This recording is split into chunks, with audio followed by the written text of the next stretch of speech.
मेरे से बातचीत के बाद भी वहाँ पर रात के अंधेरे में जिन लोगों ने तोड़फोड़ की है वो माफ करने लायक नहीं है। उन लोगों के खिलाफ में कड़ी से कड़ी कार्रवाई होनी चाहिए। और साथ में जहाँ तक नकटी की बात है कि पिछले 3 सालों से लगातार मैं प्रयास कर रहा था कि इस समस्या का समाधान हो और नकटी वालों के साथ में मैं पहले भी था, आज भी हूँ और कल भी रहूंगा। गरीब लोगों के साथ में है, वो 16 परिवार के भी साथ है, वो 44 लोग जो बड़े कब्जाधारी उनके साथ भी है और वो बेटी दामाद वालों के साथ भी है, उनको भी हमने मकान दिया है।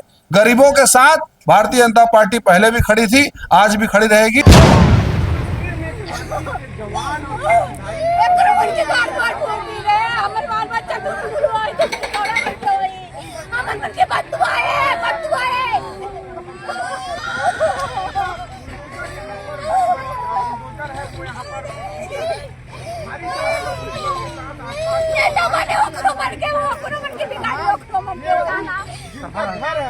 कुछ यूट्यूबर भाइयों के द्वारा जिस प्रकार से गाली गलौज कोई प्रसारित करना बहुत ही अपने आप में अपमानजनक विषय है। नकटी गांव के लोगों का विषय है, वो बहुत संवेदनशील विषय है और उस विषय के ऊपर में राजनीति करने की बजाय और उनके साथ में खड़े होना चाहिए। ये भारतीय जनता पार्टी को और हमारे जनप्रतिनिधियों को बदनाम करने का बड़ा साजिश है। छत्तीसगढ़ बंद करने की बात की जा रही है पिछले कुछ हफ्तों से कि नकटी गांव को तोड़ दिया गया है। हमने नकटी गांव को नहीं तोड़ा है। नकटी गांव में कुल 17 वार्ड है, उसमें एक वार्ड जहां पर एक कब्जा हुआ था उनको विस्थापित किया गया है।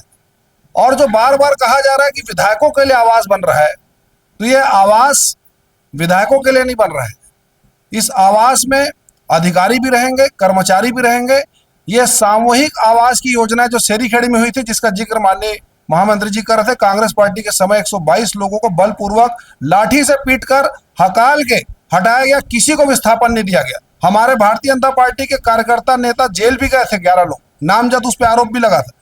तीसरा महत्वपूर्ण बात यह है कि बार बार ये कहा जा रहा है कि यहाँ पर गलत तरीके से लोगों को हटाने का प्रयास किया गया। मैं बड़ी जिम्मेदारी से आज एक बड़ा बात आप लोगों को बता रहा हूँ, यह बड़ा खुलासा कर रहा हूँ। कांग्रेस पार्टी के समय 2021 में जब यह तय हुआ, सभी विभाग से जब एनओसी प्राप्त हो गया कि यहाँ पर हाउसिंग बोर्ड सामूहिक आवास बना सकता है, उसके तत्पश्चात कांग्रेस पार्टी के एक बड़े नेता जो पिछले 3 साल से फरार हैं, उन्होंने एक अवैध कॉलोनी बसाने के लिए अवैध प्लाटिंग के तहत 51 एकड़ की जमीन ली। और जिस बात का जिक्र नवीन मार्कंडे जी ने किया है कि उस समय 3 हेक्टेयर में कब्जा था, वो बढ़कर 15 हेक्टेयर हो जाता है। लगातार हमारे विधायक अनुज शर्मा जी समेत सारे जनप्रतिनिधि वहां पर लोगों से मिलते हैं, उनको विस्थापित करने की बात करते हैं, लेकिन मुआवजा के लालच में कुछ लोग जो अपने आप को हर व्यक्ति ये प्रस्तुत कर रहा है कि मैं गरीब हूं, मेरा मकान तोड़ दिया गया। इसकी सच्चाई ये है कि बहुत से ऐसे नाम हैं, जैसे सुकलू राम साहू 15,600 फीट में इनका कब्जा है। मनोज कुमार पिता अमरीका साहू 17,200 फीट में कब्जा है। घासी राम साहू 10,000 फीट, रामलाल 14,000 फीट, और एक हमारी माता जी जो शंकर भगवान को लेकर जा रही है, जिसका वीडियो बहुत वायरल हो रहा है, भूरी पाल पति शंकर पाल 14,000 फीट। उनके पुत्र मुकेश पिता मनहरन पाल 19,800 फीट। 19,000 20,000 फीट के ऐसे लगभग 22 से 44 लोगों की सूची हमारे पास। 50-50 लाख का मकान का निर्माण हुआ है। क्या इनको गरीब की श्रेणी में रखा जाए? जिस बात का जिक्र नवीन मार्कंडे जी ने किया कि 16 ऐसे लोग हैं जिनके पास में अपना मकान नहीं है और उन्होंने 700-800 फीट में वहां पर वो रह रहे थे। हमारी सरकार की यह संवेदना है कि हमने सब विस्थापितों को मकान देना सुनिश्चित किया।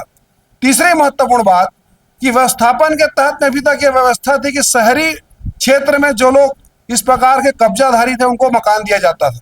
ये पहली बार ऐसा हुआ है कि ग्रामीण क्षेत्र में रहने वालों को भी हमने मकान दिया, उनकी चाबी सौंपी है।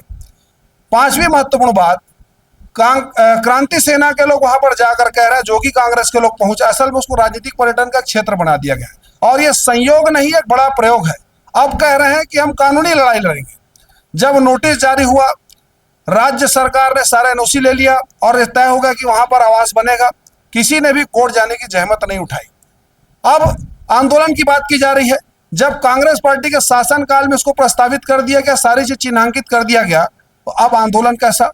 ये महज राजनीति रोटी सेकने की बात है और गिरगिट जैसा रंग बदलने वाली कवायद है। मगरमच्छ के आंसू बहाकर भारतीय जनता पार्टी के विधायक अनुज शर्मा जी, ओपी चौधरी जी और सरकार को बदनाम करने का नित नया प्रयोग हो रहा है।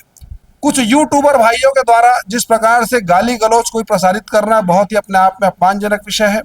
मेरा साफ आप लोगों से निवेदन है, इसकी सत्यता की प्रामाणिकता को जांच करने के बाद आज यहाँ पर हम लोगों ने प्रेस वार्ता के माध्यम से आप लोगों के समूह का विषय रखा है कि समस्त जितने विस्थापित लोग हैं सबको ससम्मान चाबी सौंप दी गई है। ये कोई राजनीतिक एजेंडा नहीं है, लेकिन अब इनके पास में कोई विषय नहीं बचा है। 2.5 साल में कोई मौका नहीं मिला है, इसलिए इसको मुद्दा बनाकर जानबूझ के खाद पानी देकर गरीब बताकर बहुत सारे लोगों को जिनके 50-50 लाख 60-60 लाख के मकान है, मेरे पास वीडियो में दिखा दूंगा आप लोगों को। ये भारतीय जनता पार्टी को और हमारे जनप्रतिनिधियों को बदनाम करने का बड़ा साजिश है। छत्तीसगढ़ बंद करने की बात की जा रही है। आपने बीज बोया, आपने जगह चिन्हांकित किया, हमने विस्थापन किया, हमने उस कड़ी में आगे बढ़ाया और बदनाम किसको कर रहा है? भारतीय जनता पार्टी। सारे पत्र हमारे पास में कांग्रेस पार्टी के सरकार के समय एक एक विभाग के यहाँ पर मौजूद है, मैं आप लोग को उपलब्ध करा देता हूं। लेकिन इसको राजनीतिक प्रोपेगेंडा और प्रपंच हम नहीं बनने देंगे। हम जनता के बीच भी जा रहे हैं, सारे विस्थापित जितने विस्थापित उनसे भी बात लगातार हमारी जारी है।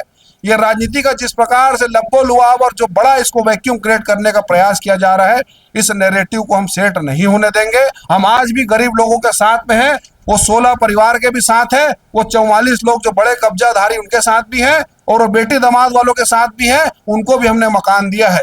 गरीबों के साथ भारतीय जनता पार्टी पहले भी खड़ी थी, आज भी खड़ी रहेगी और निश्चित तौर पे आगे भी हम उनके साथ में रहेंगे। किसी